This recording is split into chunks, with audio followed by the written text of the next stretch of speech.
Macho Man Randy Savage, and you're listening to the Interactive Interview. Oh, yeah.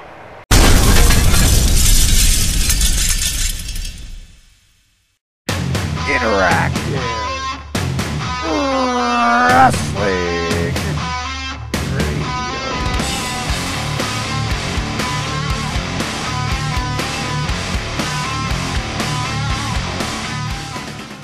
By Daniel Edler, and we're here today with Madusa. Madusa, how you doing? I'm doing really well, thank you. Excellent. We've had a lot of questions sent in from the fans, and the most popular one we're going to start with first. The most popular one for you is what are you doing today currently? Not today, obviously, but in general, what are you doing currently? What am I doing currently? Well, I'm keeping active as ever. You know, I've had a long career in the entertainment industry, and I think I'm still going strong and still enjoying what I'm doing because I've always found a way to reinvent Madusa. You know, a lot of people kind of stay stagnant in their career for years and years, and either they get out of the career that they're in and they can't really adjust and find what they want to do. And I was really fortunate. I was very lucky. I've always been kind of a motorhead my whole life, or gearhead, so to speak. You know, ride motorcycles, dirt bikes, four-wheelers, blah, blah, blah. But with wrestling being about 17 years of my life, and racing, you know, a couple years while I was wrestling, I started to race.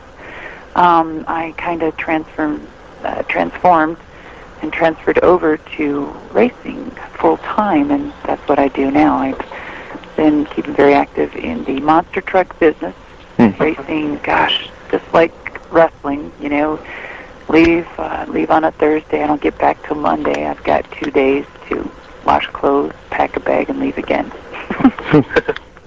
So it's a hectic life, but I enjoy it. How did you get properly involved in doing that sort of thing? How do I what? How did you get involved in doing that sort of thing? How do I get involved? I was approached by Clear Channel Entertainment, which was SFX Entertainment at the time, 4 years ago. A gentleman that used to work for WCW, Mike Weber, was working for SFX. He called me and asked if I'd be interested in driving monster truck. And I remember that day so clear. I said, why me? Why me? I mean, haven't I been beat up enough? You know? And I used to beat people up for a living. No, the truck beats me up. But it's exciting. He just said, you know, Madusa, you're different. Your character, you've been able to carry yourself over to different things, and plus, you know, you've got balls. You don't have any fear. So I said, okay, I'll check it out. So they flew me to Kill Devil Hills, Carolina, and that's where the Gravedigger truck is kept. My truck is kept there amongst a bunch of other monster trucks, and they're worked on there at the shop. And I have a crew chief, a couple of crew guys, and my truck is in a semi with a tractor and gets hauled around every weekend. How physically demanding compared to wrestling is now doing monster trucks? Oh, very much so. It's just like anything physical.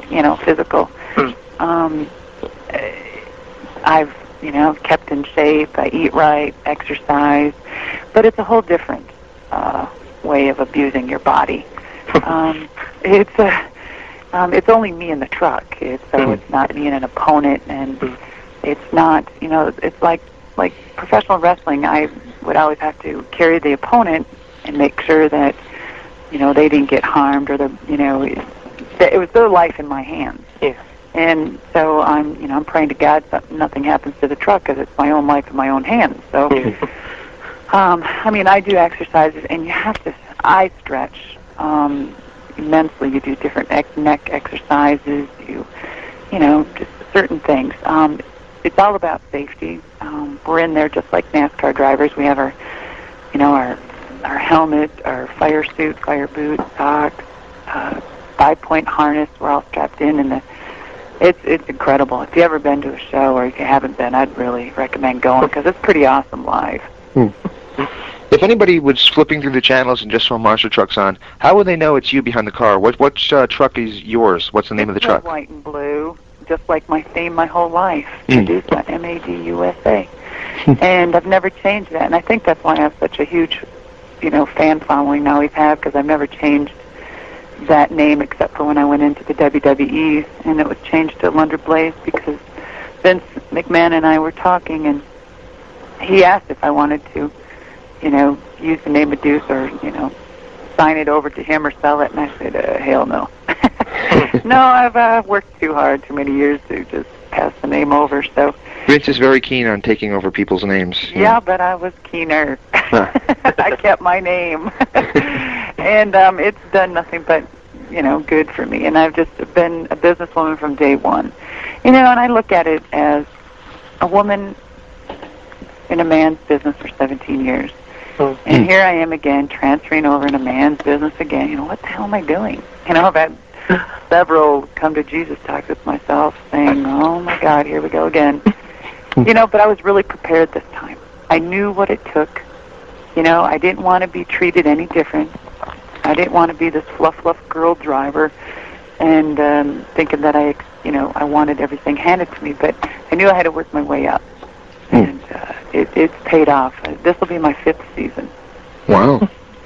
Yeah, that's why I said wow. But it's fun. There's 2 other girl drivers besides myself, and we do need more girl monster truck drivers. So come on. It's a great career. How could females listening get involved in monster trucks? I would say you can contact my website at Madusa.com, or else you can go to USHRA, United States Hot Rod Association.com. Either or. Excellent. Well, now we're going to get into the more anal retentive part of our show, where we go in. Absolutely, I knew it was coming. This is where we go in the chronological order. So, first question we've got for you is: were you a wrestling fan growing up? I was a nurse. I was in nursing, so I used to mend bones before I broke them, and I remember seeing it on TV, and I remember being approached by Kai Michelson. He's from Minnesota. He was a Hollywood stunt coordinator for motion pictures, and he said I'd be really good in the entertainment business. And I said, great. So I'm sitting there thinking, well, maybe I could be a stunt woman. I could do that. But then he said, I think you should try pro wrestling. So I just kind of, I told him where he could go after he told me that. And then I sat there and watched it on TV, and I said, those guys that sit there and spit and scream on TV and all the vulgarity. And I said, yeah, I can do that. So Ed Sharkey, he introduced me to Ed Sharkey out of Minneapolis, Minnesota, and then I went and checked out. He was training a few men in by a 24 by 24 room with one mat with a couple sweaty guys, and I'm thinking, oh yeah, great. And I was a gymnast. I was a big jock, so I could do a lot of stuff, and so I went in there. Yeah, I could do that. So I tried it. Quit my nursing job 2 weeks later, and here I am. The first women's singles title you won, you defeated Candy Divine to win the AWA Women's Championship. Any memories of that match? It's funny you should say that. That is so wild, because I'm just finishing up my autobiography. Really? And I was going through, I have these plastic bins, and I have 15 of them, but nothing but wrestling memorabilia. And I'm pulling out all these pictures and stuff that I could use for my book, and I went through a lot of the AWA stuff, and I was Candy Divine and and Sherry Martel, and it brought back a lot of memories. And Candy Divine, I just I had to wrestle her quite a few times in AWA. That's where I wrestled her the most. And I just,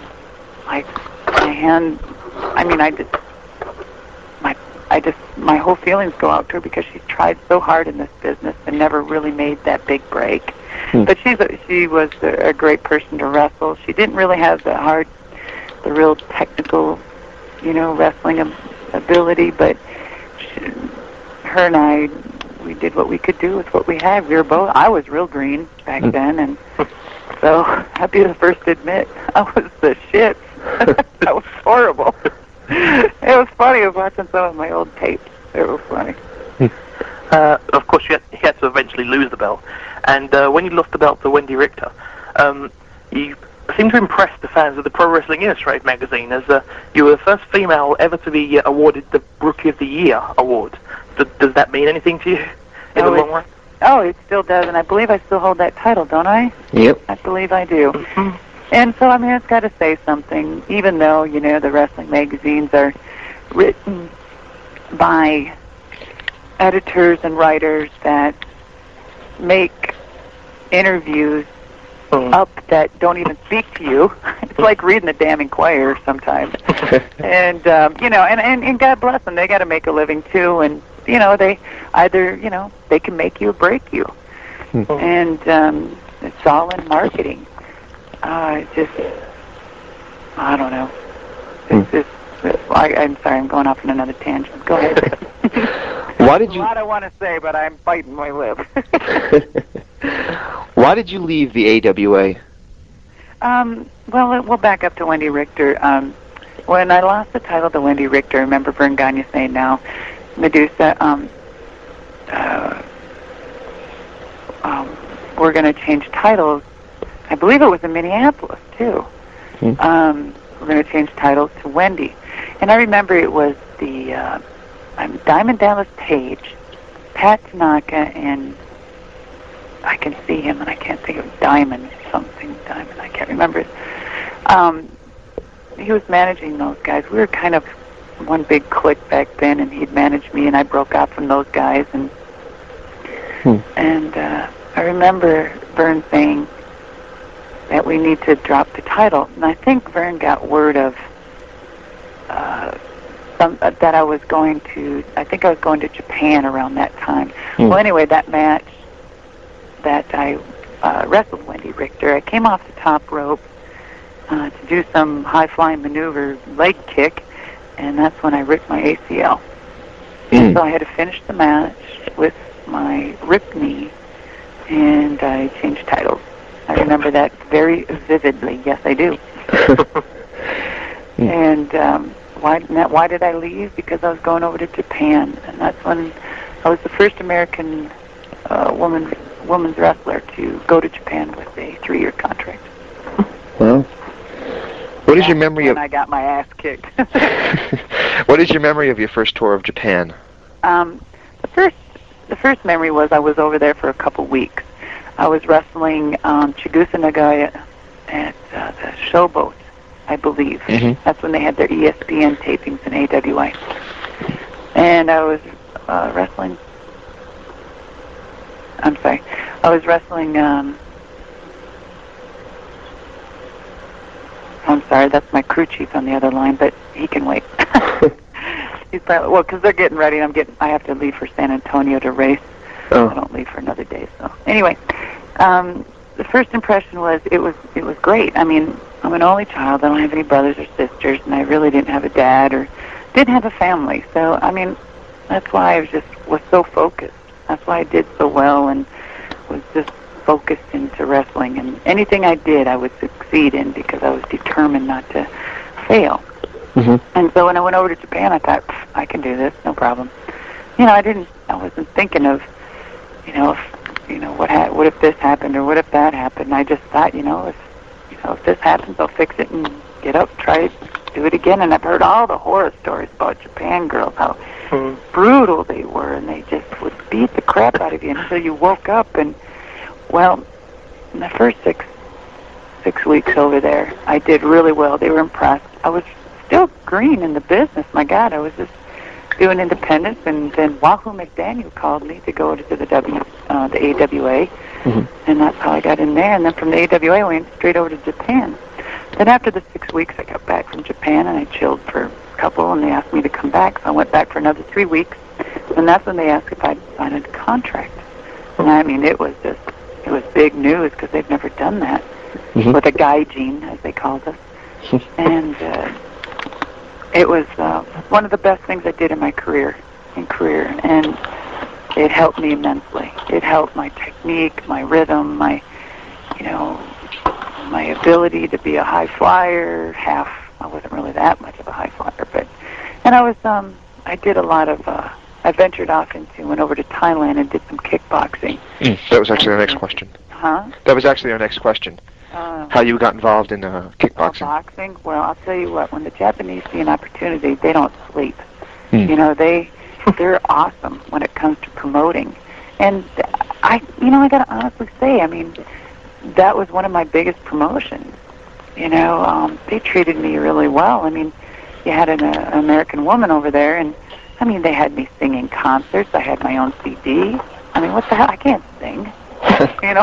So me in the shower maybe, but it was called Who's Madusa, and it was big, and it was like I was like this little pop idol. It was hilarious, and then they made these little figurines and dolls and calendars, and I was on everything, and I was like shocked, and it was but I just took it. It was part of my life, and after when the 3 years was almost up, I figured, I better get back to the States so I can reinvent Madusa again. But when I was over there, they said, "Oh, you Madusa, you strong. You go to Thailand now and you do boxing." I'm like, what? What are you freaking crazy? Well, sure enough, I mean, they brought me to one of their personal senseis, and I was training karate, and I was training boxing, and then I had, after the Muay Thai kickboxing, when I was just literally had blood everywhere, my nose was just busted, but I beat the championship, and that's what did it. Then they said I should go into boxing. I said, oh, great. So then I went back over to Japan. Not only was I wrestling, but I was boxing as well. And then I really got into the training of boxing. I thought it was awesome. Because, I mean, when I got back to the States, I started getting up at 4 in the morning, and I'd run the beach, 10 miles in the sugar sand. Not the rough sand down by the water, but the sugar sand. And I would train like 5 hours of boxing a day. Well, it got to the point where I was going to I was training, and I was going to train with the Don King promotion. I was going to fight Christy Martin. Wow. But then I met my husband, and he was an NFL football player, and that's the first time I let a guy say no to me. And that's what the hell was I thinking? and I said, okay, and I really loved boxing. I kept up the training. It was phenomenal. It was great. But that's probably one thing I regret my whole life, that I never carried out and fought Christy Martin. I would have beat her ass. I would have beat her up. How does the training for boxing and wrestling differ? How did it differ? Yeah. Well, I believe that each wrestling and boxing both has their own workout regime. Each is intense in its own way. You have to be dedicated at any sport that you do. You live it, you sleep it, you eat it, everything. And it helped me a lot in wrestling. I carried what I did then. I'm thinking, wow. And here I am, this first American chick that crossed over and brought, all the fancy kicks, and I put the kicks into wrestling. I put the boxing into wrestling. It was hot. It was good. But then I found myself, some of the guys that were true friends in the business when I did get back saying, the reason why Madusa, we're not putting you, they're probably not putting you on TV so much is that, the women's matches are outshining the guys. Well, found out it was true, and, I tell you, in my autobiography, when it does come out, it'll be out, I believe, in November next year. Or no, I'm sorry, this year. This year. Yeah. It tells the truth about everything. Wow. And just, of course, you mentioned your CD and whatnot. Do you know if fans can get hold of that CD and your figurine and your calendar? I hope not. Probably I know there's some fans. I know there's some fans out there that do have it because they've emailed me, and I'm like, oh shit, burn it. But it was part of my life, and so I don't know. I don't know. I know I have one copy, thank God, and it ain't getting out of my hands. And as far as anything else, there's other opportunities right now happening in my life. Intermittently through my career, I've been color commentating for the speedboats. I've been color commentating for the IHRA. So I do a lot of color commentating for Speed Channel, Speed Vision, and so you never know what's going to happen. Is color commentary something you'd like to get involved in wrestling, possibly? I think I love wrestling. It's the life, it's the life I lived. It was the stepping stone to everything that has happened and to where I am today. I wouldn't mind, making probably personal appearances, for wrestling. Unless something extravagant or something big or something was put together, if I got a call to do something, it would have to be very well planned out and put together, because I respect the sport. I respect my fans, and I respect myself. You returned to, after Japan, you returned to America, and you did some work with World Championship Wrestling prior to going to the WWF. One of the people you managed in WCW was Ravishing Rick Rude. Any memories of working with him? Did I like working with him? Oh, it's just, I just got chills because I remember I just finished this segment in my book about Rick Rude, about some of the funny stories when we were on the road and when him and I were in Japan, and there's some great pictures of him and I that'll be in the book. He was a funny guy. He was full of tricks, for sure. He was a showman. He was, you could watch him and not get bored. He was good. He was good, and I was honored to be his manager very much, and I miss him, and I'm sure everybody misses him. This is where it's going to get a little touchy, so please don't hit me. The question I have for you is, we recently had Missy Hyatt on the show, and she said that she was angry with you over things you said to her about Eddie Gilbert after he passed away. We were wondering if you had any insight on what she could be talking about. Missy Hyatt is a beautiful woman. I've always admired Missy. I always thought she was the most beautiful girl in WCW. I always thought she was the most beautiful girl in the business. And I don't remember speaking to Missy after Eddie Gilbert died. I think we may have had one conversation, and I think it was a conversation that went, did you know that Eddie passed? Yes, I did. I'm so sorry. And it was very brief, and I believe that was it. I'm a type of person that if I have anything to say, to say to somebody, I don't have to, say it in an interview or anything. I'll say it to their face. But, no, that's the only conversation I remember really with Missy Hyatt. Okay, because she got pretty intense about that when we mentioned your name. So I just was wondering if there was some kind of a problem there that she.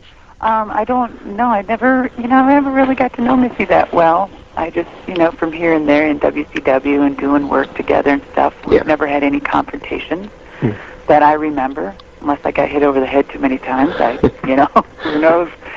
But everyone's got their own success and their own way of, their own path of life, and and I hear that she's got her own thing going, and I wish her nothing but the best. Yeah.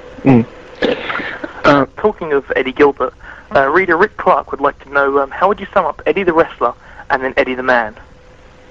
How would I sum up Eddie? When I met Eddie, he was incredibly smart in the business. And I was just getting back from Japan, and I remember I was doing a few independents. And I believe it was Eddie Gilbert and me tagging up together, and Luna Vachon and Mick Foley. I'm pretty sure. And Eddie and I hit it off right away. We just made each other crack up, and in the business, I looked up to him, and he had some great storylines, and of course, and then we wed shortly after that. It was a real whirlwind, and Eddie just had some things to take care of in his own life, and he needed to do before he could carry on with anything else.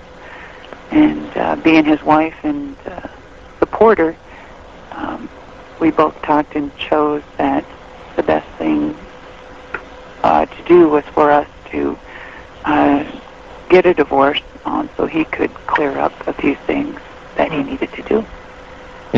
As a man, he was very giving, and he was very he was strong-minded. He was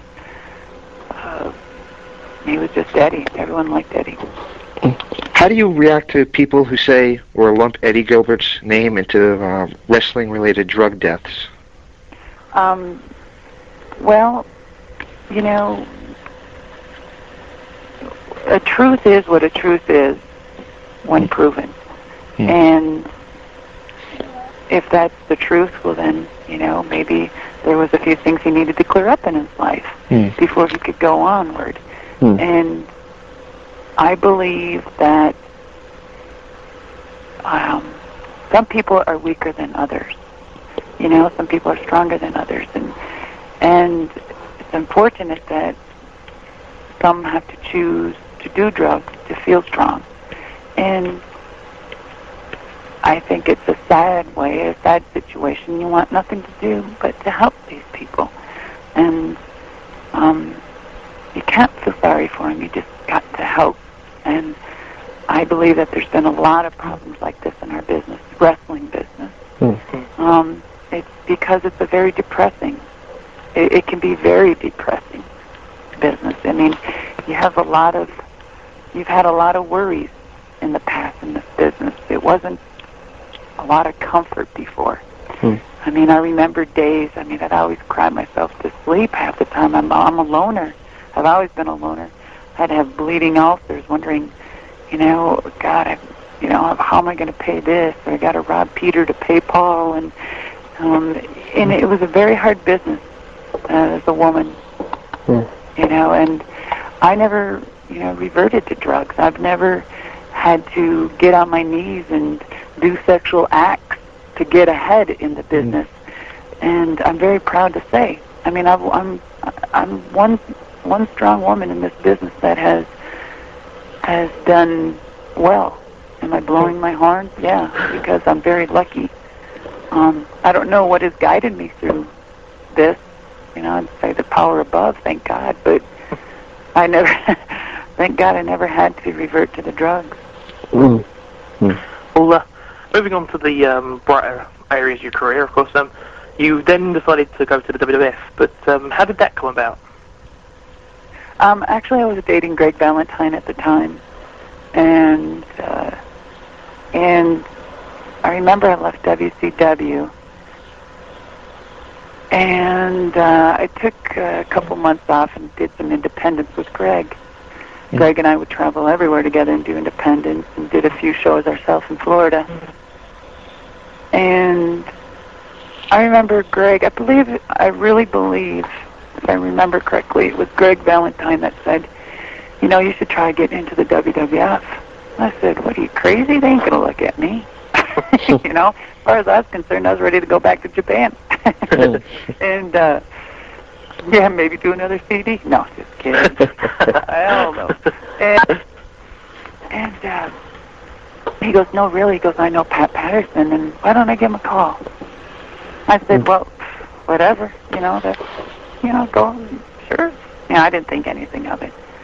Well, Greg gave him a call, and sure enough, I talked to Pat, and then Pat talked to Vince, and then we just all started talking, and I remember sitting in the office, and Greg and I were dating and living together, and we were sitting in the office speaking to Vince and trying to pick out our name, and him and I both came up with the Lunder Blaze. How exactly did you come up with that name? I'm sorry, what? How exactly did you come up with that name, though? How did we? Yeah. We just wanted something different. you know, instead it's common and using my real name or, you know, and I wasn't going to sell out Madusa. And I said no. And the only way, you know, to do it was come up with a different name. And I was, you know, I was willing to do that. So there's no necessary, no story or anything behind the name or anything then? No. No. And Vince was great. I mean, my gosh, working for Vince in the 2.5 to 3 years or whatever I worked for him at the WWF was incredible. I mean, it was a good time. It was a good part of my life. I learned a lot. And he has a very good business, and of course he's monopolizing everything. He's owning everything. Right. So there's nowhere to go, you know. Right. And it was good. He was very good. He's a generous man. He really is. But he doesn't let you forget it. And if he's got a grudge, he will hold that grudge. I don't care how long it is.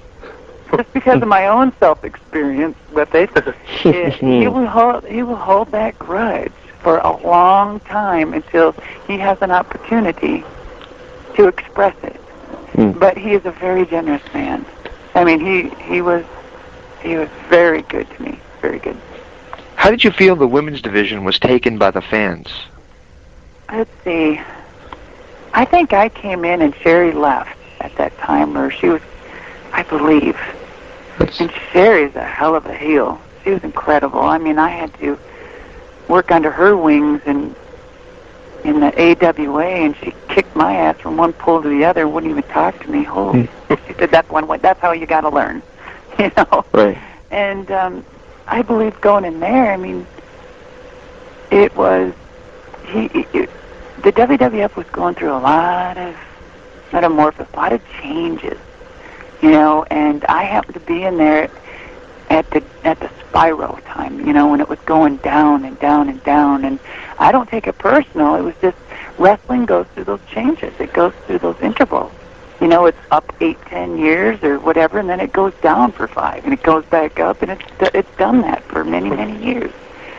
You know, and I believe at that time in 93, 94, you know, it was at that time. And right now wrestling is kind of, you know, the houses and stuff are going down and down and down. But it's at that time, you know. So, and you know, they were cutting talent and letting people go, and that's when, you know, we parted our ways.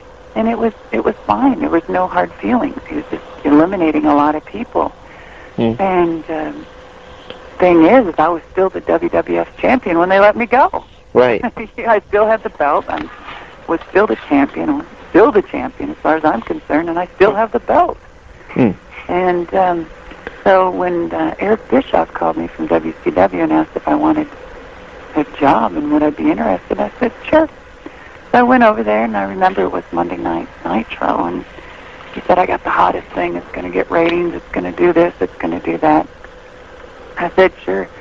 He goes, how would you like to come up and we'll do and cut it, and just cut the best promo, whatever, and this is what I want you to do or say, and just throw the women's WWF title in the can. And I said, okay, sure. You know, and it's business. You know, I mean, hello? Yeah. Wrestling is acting. Right. You know, it's acting. It's entertainment. And I believe Vince is the one that transformed that over. Entertainment. And that's what it was.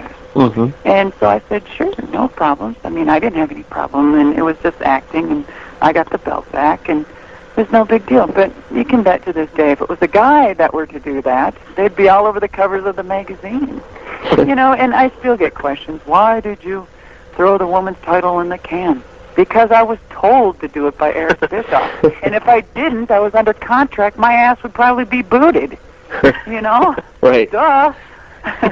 And so, I mean, that was, you know, no big deal. And that's, you know, part of my job. I didn't enjoy doing it because I respected the title and everything, but it was an acting job. Do you regret? Go ahead, Daniel. During your time in the WWF, of course, you worked against two ladies most prominently, who are going to ask her, Bertha Faye and Bull Nakano. How did you enjoy working those two ladies? Incredible. I was really saddened by Bertha Faye's death because she added such a character, and it was funny because I was going through some pictures, like I said, for my book, and I ran across her. Oh, man, we had some great matches, and it was great, her and Harvey. What a setup, you know. Mm-hmm. It was, you know, some people thought, oh, brother. But it was cute. It was stupid. It was cute, and it was the entrance music. The entrance was great. Oh. Come on. And it was just part of the business, you know.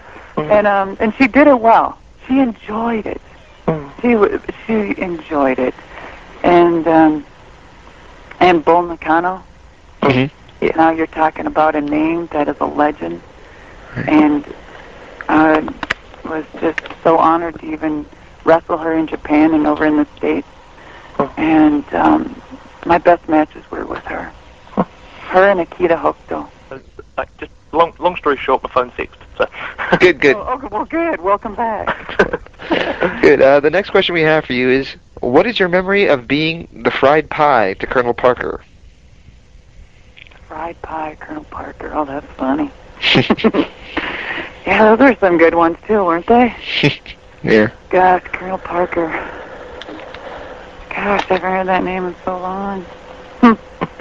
Well, it was part of the business. We had a good run, Tim and me, or him and Sherry and I. God, those were great. I guess, you know, well. I don't know. Fried pie. I don't know. What did it really mean? I have no idea. That's what I was hoping you could help us out. How about apple pie in his eye? I don't know. Pie of his eye. When you left WCW, you had your retirement match. At what point, why did you decide to leave WCW, and what did you want to do in the future?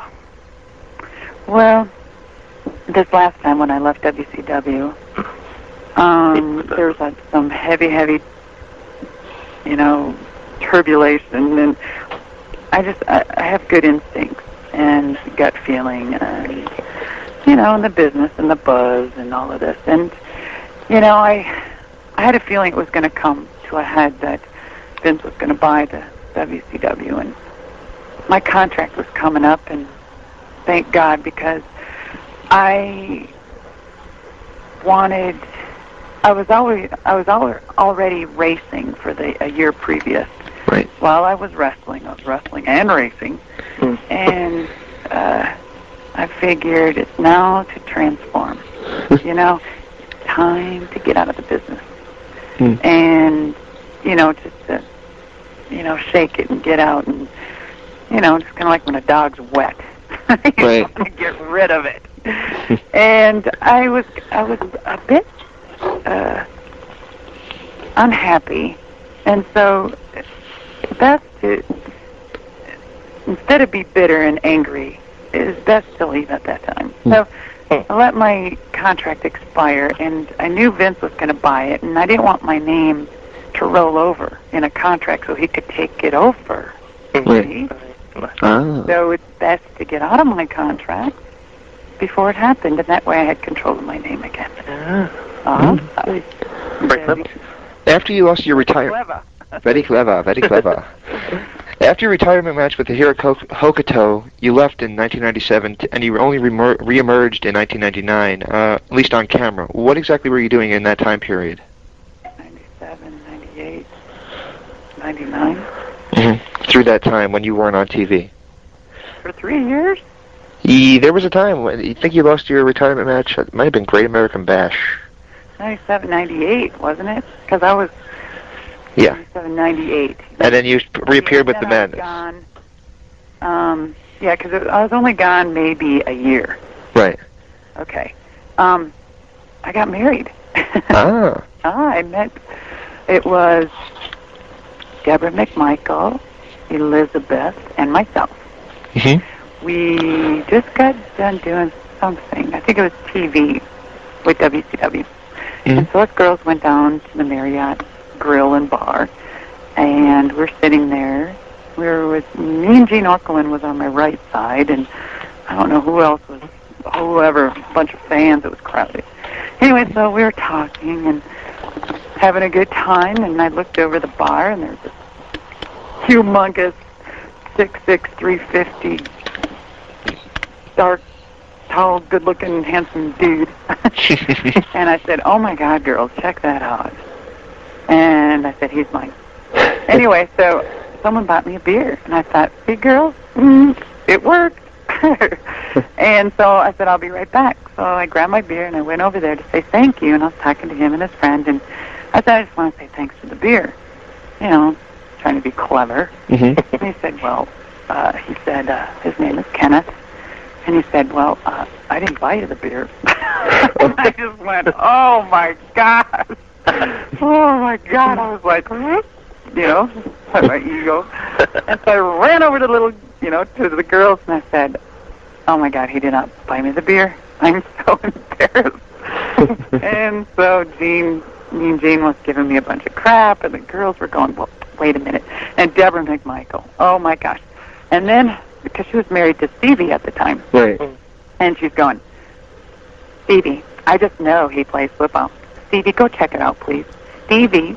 And I was like, oh, my God. I said, I don't want to, I said, forget it. If he's an athlete, oh, forget it. And anyway, so we got hooked up. And then we sucked face for a couple hours, and he had his motorcycle there, and I nearly melted.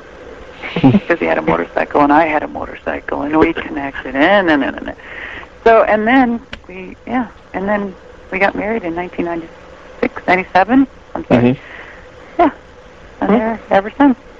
And really importantly, because we're going to get emails if I don't ask this question, but did you ever find out who really bought you the beer?